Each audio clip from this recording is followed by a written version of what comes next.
Bună, dragii mei, bine ați venit la previziunile pentru energia lunii martie. Acestea se aplică pentru toți cei care au ascendentul, soarele și luna în Taur. Încep în prima parte cu descrierea tranzitelor astrologice din această lună și apoi vedem ce ne spune energia prin cărțile de oracol, prin cele de tarot, dar și prin talismane. Acestea fiind spuse, să trecem la treabă. Luna martie pentru voi, să știți că nu este o lună vizibilă la exterior, dar este extrem de activă în interior. Multe lucruri se vor reașeza subtil. Relațiile, direcția viitorului și modul în care vă alegeți oamenii, prietenii, dar și visurile. Tema principală a acestei luni este trecerea sau tranziția din casa 11, care reprezintă viitorul, către casa a 12, între lumea socială și cea interioară. Și veți avea o multitudine de alegeri de făcut. La început de lună, Marte, guvernatorul Berbecului, va intra în semnul Peștilor și asta vă activează casa 11. Casă care de altfel ține de prieteni, comunități, planuri de viitor, proiecte colective și direcția în care vă doriți voi să mergeți în această viață. Când Marte ajunge aici, energia începe să se miște în această zonă a relațiilor sociale. Nu mai vorbim doar despre noi înșine în acest context, ci despre cine ne și însoțește în viață. Asta înseamnă că pe parcursul acestei luni se pot resimți tensiuni sau pot apărea clarificări între prieteni. Poate apărea dorința de a vă desprinde de anumite grupuri de oameni, impulsul de a începe proiecte noi. Marte scoate la suprafață adevărul. Cine vă susține real și cine este doar parte dintr-o etapă trecătoare din viața voastră. Apoi avem eclipsa de lună din Fecioară, care activează casa a 5-a, care este locul bucuriei, al iubirii, al creativității și al exprimării personale. Este spațiul unde viața ar trebui să fie vie, palpitantă. Pentru voi această eclipsă poate veni cu următoarele aspecte. O clarificare în legătură cu o relație romantică, schimbări legate de copii. Dacă doriți să aveți copii sau dacă îi aveți, schimbări în legătură cu aceștia. Sau realizarea că ați uitat să vă bucurați de viață. Fecioara cere sinceritate. Ce faci din plăcere și ce faci doar pentru că așa trebuie. Pentru că este un moment în care inima voastră bate tare. În sensul frumos, desigur. Este un moment în care vă puteți redescoperi bucuria vieții și puteți înceta să fiți poate atât de exigenți cu voi. Fecioara este un semn al perfecționismului. Dacă aveți idei, planuri, încercați să vă lăsați purtați de fluxul acesta frumos al vieții mai degrabă decât să vă calculați fiecare pas. Eclipsele de lună ne influențează pe noi individual în mod direct. Apoi Venus, zeița iubirii, guvernatoarea voastră, își începe tranzitul prin Berbec și activează casa a 12-a.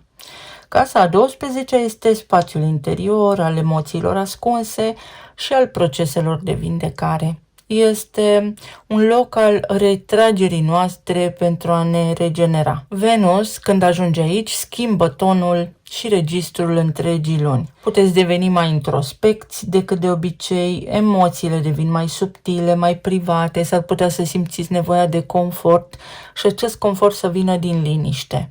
Se pot activa sentimente nespuse, dorința de a clarifica ceva ce a rămas în gândul vostru, în sufletul vostru în legătură cu o relație, puteți fi mai nostalgici ca de obicei sau poate apărea această nevoie de retragere emoțională în sensul în care aveți nevoie să vă odihniți și să nu vă mai implicați atât de mult în viața altor oameni, să fie vorba despre voi.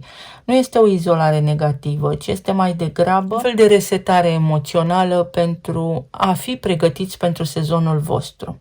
Apoi Jupiter își reia mersul direct în Rac și activează casa a 3-a, unde regăsim comunicarea, gândirea, studiul, conversațiile zilnice. Asta înseamnă că deodată puteți vedea mai clar lucruri pe care nu le puteați exprima anterior. Poate apărea dorința de a învăța lucruri noi, pot apărea conversații importante care anterior erau blocate, pot apărea clarificări cu frații sau cu persoanele apropiate din familia voastră extinsă, pentru că mintea voastră cumva se deschide, sunteți mai optimiști, iar perspectivele devin mai optimiste și mai ample. Vă vin idei, iar asta este fenomenal. Apoi avem luna nouă din Pești, care activează casa 11, un nou început care apare pe zona viitorului vostru. Iar acest moment este un bun prilej să plantăm semințe pentru următoarele luni.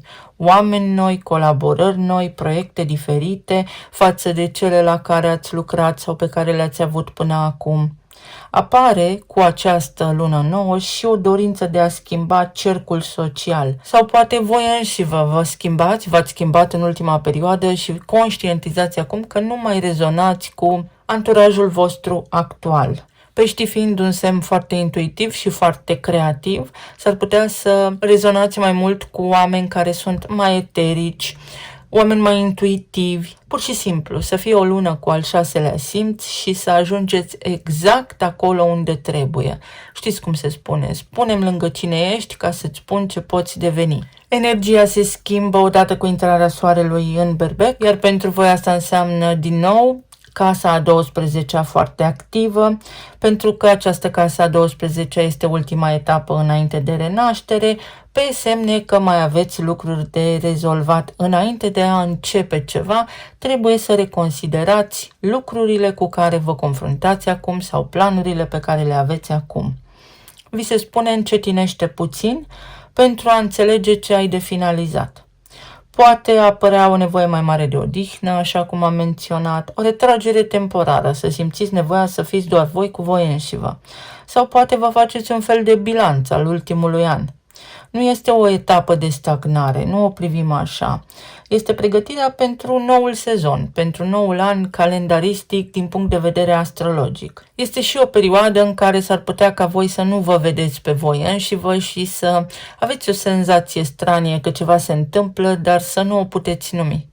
Se numește oboseală și se numește nevoia de a avea timp pentru voi. Și apoi vestea bună, Mercur își reia mersul direct pe casa 11, unde puteți scăpa de confuziile legate de prieteni, de planurile de viitor.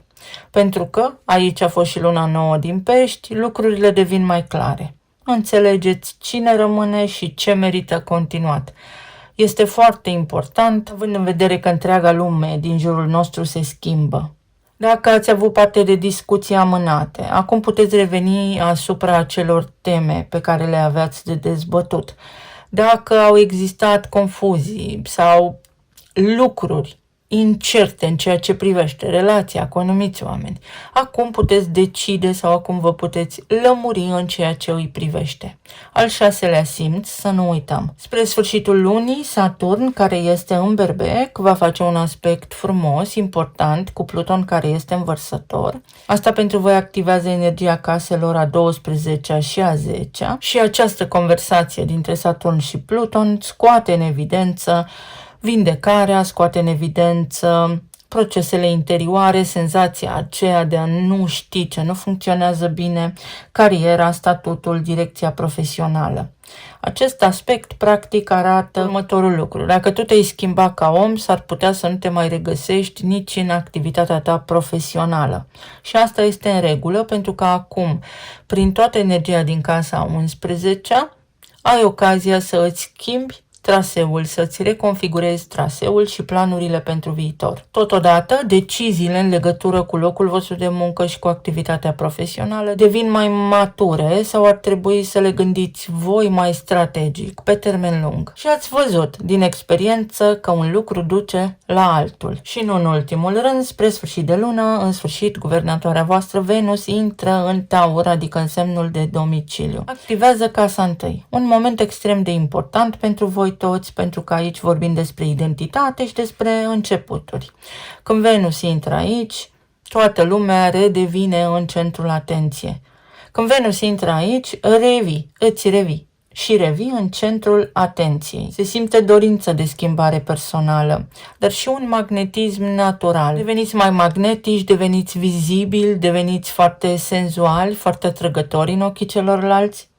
Ca și concluzie, Marte nu ne împinge să facem mai mult, să facem tumbe, ci mai degrabă ne ajută pe toți să înțelegem ce avem de făcut pe mai departe. Înainte de toate, este important să înțelegeți ce nu funcționează pentru a ști ce puteți reconfigura, pentru a putea lua natural decizii noi în ceea ce privește proiectele pe care le aveți sau în ceea ce privește planurile de viitor pe care le puneți acum la punct. Pot exista teme precum proveniența unor bani din străinătate, o relație la distanță sau o relație care a fost știută doar de voi.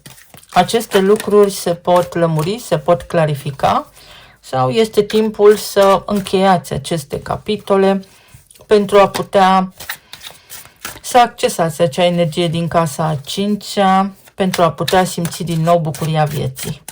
Să vedem ce ne spune și oracolul. Toate pânzele sus. Casa a 3-a, locul în care își reia mersul direct Jupiter acum și vă ajută să vă extindeți.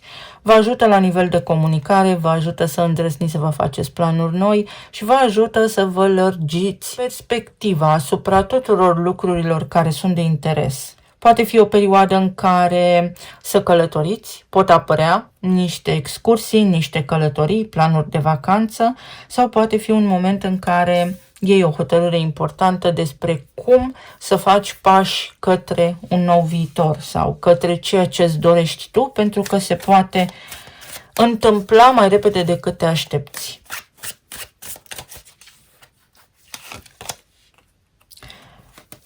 Aici avem o nevoie de a fi concentrați foarte mult pe detaliu în această lună sau ideea despre care am vorbit anterior cu energia din casa a 12, să fim atenți la lucrurile pe care nu vrem să le vedem, ceea ce ascundem practic. O convingere, o concluzie și de această dată să fie vorba despre o concluzie finală. Idei care iau amploare, lucruri, inspirație, lucruri la care anterior nu vă gândeați, o inspirație de moment care vă poate schimba viața. Și norocul, omul potrivit la locul potrivit, întâlniri din acestea care îți pot schimba destinul, mai ales viitorul. O lună norocoasă pentru voi, o lună în care dacă știți cum să vă mișcați, cum să acționați, puteți avea parte de succes enorm.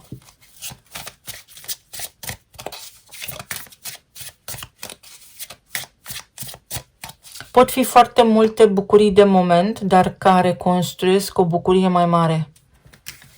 Să vedem pe zona de relații, plan material și emoțional.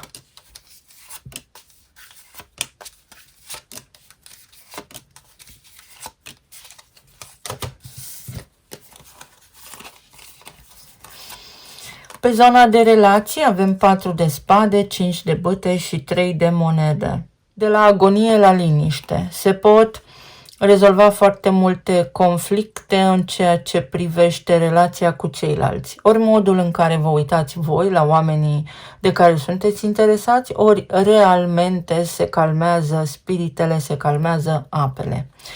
Pentru unii dintre voi aici tema geloziei este una care v-a frământat sau cu care v-ați confruntat de-a lungul timpului.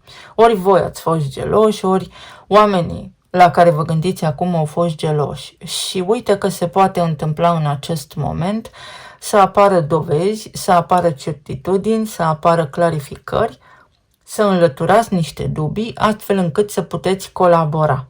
Ori unii dintre voi cereți ajutorul cuiva pentru a înțelege dacă cineva este loial sau nu, ori este vorba despre voi, voi cei care acum înțelegeți dacă o relație merită sau nu. Dacă este timpul să faceți schimbări în viața voastră la nivel de relații sau nu. De asemenea, se liniștesc niște conflicte interioare, niște discuții care poate au avut la bază partea financiară în relația voastră. Începeți să construiți ceva. Se întâmplă ceva care aduce bucurie.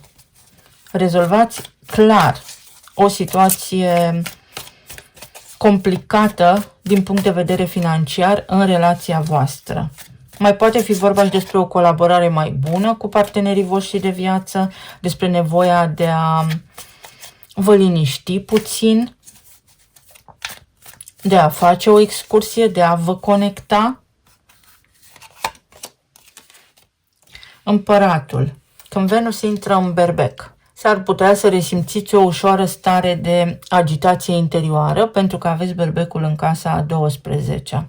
Asta înseamnă că s-ar putea să vă vină așa idei, să aveți acea neliniște despre care vorbeam și asta să se resimtă la nivel de relații.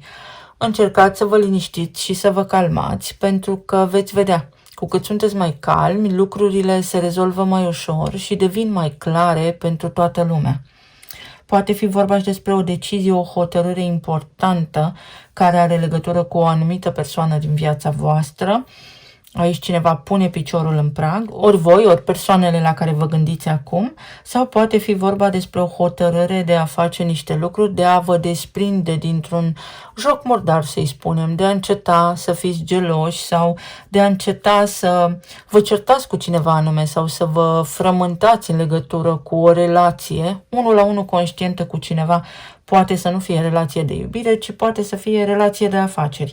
Tocmai pentru că aveți acum această energie, tranzitele vă susțin să căpătați foarte multă încredere în voi înșivă și să fiți extrem de autentici, încrezători în propriile forțe, conștientizând de asemenea că puteți să vă descurcați singuri și că în esență nu depindeți de nimeni. 4 de monede. Ce este al vostru este pus deoparte, este și o lună în care să aveți mai multă grijă de voi.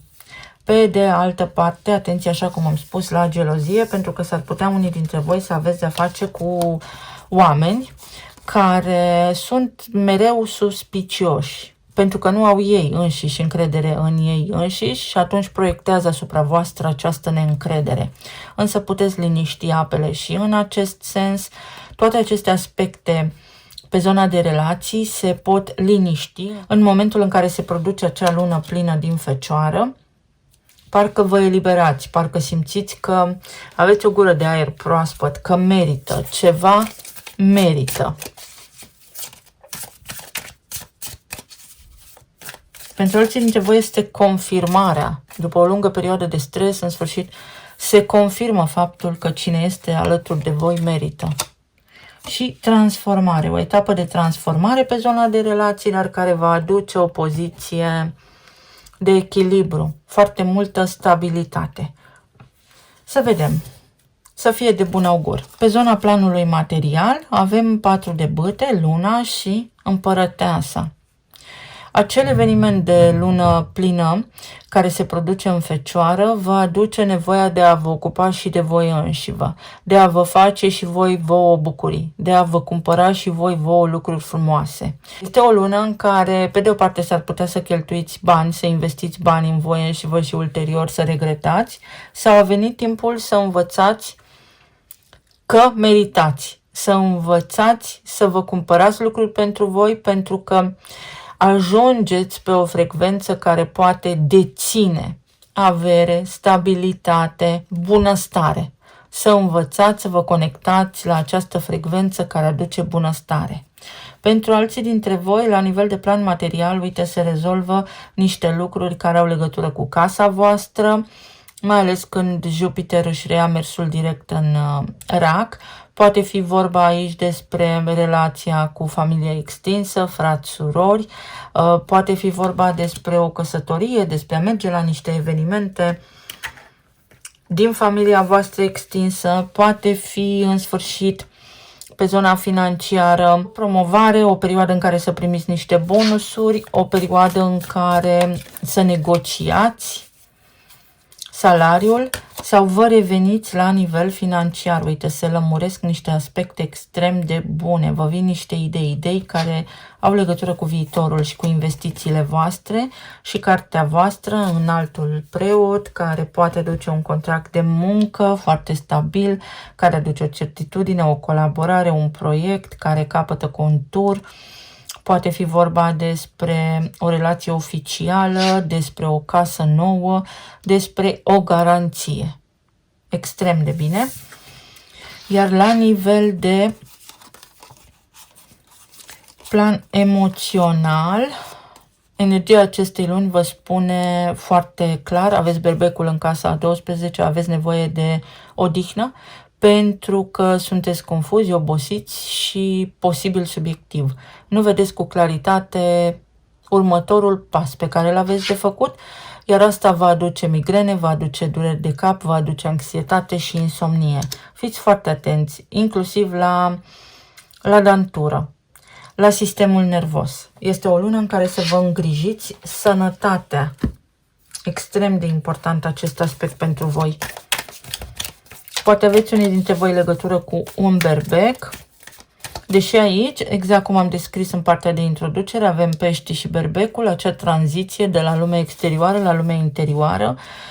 A vă liniști voi pe voi înșivă va fi cheia în această lună. Vreți iubire? Dați-vă iubire. Vreți să vă cumpărați sau așteptați un cadou de la cineva? Cumpărați-vă singuri. Și veți vedea că lucrurile devin mai frumoase, deveniți mai optimiști. Iubire de sine. Și aici avem roata destinului, o situație care se schimbă, puterea de a vă reveni. O lună de regenerare și este o regenerare destul de intensă. Înainte de a fi bine, este important să vedeți ce nu a funcționat, nu să treceți peste, pentru că lucrurile, dacă rămân acolo, la un moment dat ies la suprafață și vă creează disconfort. Mai bine confruntați ceea ce nu a funcționat, înțelegeți și încheiați. Să vedem ce ne spun și talismanele. Cineva își revine cu sănătatea, ori din familia voastră extinsă, ori din prima linie. Dopamină, motivația. Motivația de a face lucruri noi. S-ar putea în prima jumătate a lunii să fiți ușor pesimiști, introvertiți sau să nu aveți pur și simplu chef să faceți lucruri, însă de îndată ce Jupiter își reia mersul direct, de la jumătatea lunii către finalul acesteia, lucrurile se calmează și întreaga energie se schimbă. O bucurie, ceva se finalizează, ceva înțelegeți. Cu ceva bun rămâneți după această lună. Aici avem o veste, ceva mult așteptat. Informații de care aveți nevoie, care vă aduc bucurie. Vă aduc lacrimi de bucurie. O vizită, de asemenea, poate fi o excursie sau poate fi în sfârșit o iertare, o împăcare, o discuție cu cineva și totuși să ajungeți la concluzia că deși mult timp ați crezut anumite lucruri despre acea persoană sau despre ceea ce s-a întâmplat, atât voi cât și acea persoană ați fost pe o pistă greșită. De fapt, voiați același lucru, dar comunicarea a fost deficitară acolo. De dragul tău, de dragul meu, de dragul vostru. Se rezolvă o situație tensionată care a durat ceva timp. Poate fi vorba despre 3 ani, poate fi vorba despre 3 luni. Este un ciclu aici care se închide. Pentru alții dintre voi, dacă sunteți interesați de promoții pentru vacanțe, pentru perioada de vară sau pentru următoarea perioadă, puteți găsi niște oferte, niște promoții incredibil de bune. Iar pentru alții dintre voi s-ar putea să fie o nouă locuință sau o nouă mașină, în cazul în care vă doriți acest lucru. Află ce te motivează și ce merită, pentru că poți implementa foarte ușor schimbări în viața ta, schimbări extrem de bune care îți aduc noroc, prosperitate. Eu vă mulțumesc foarte mult, vă doresc să aveți o lună minunată, să fiți bine, sănătoși și iubiți și să ne auzim cu bine și data viitoare. Pa, pa!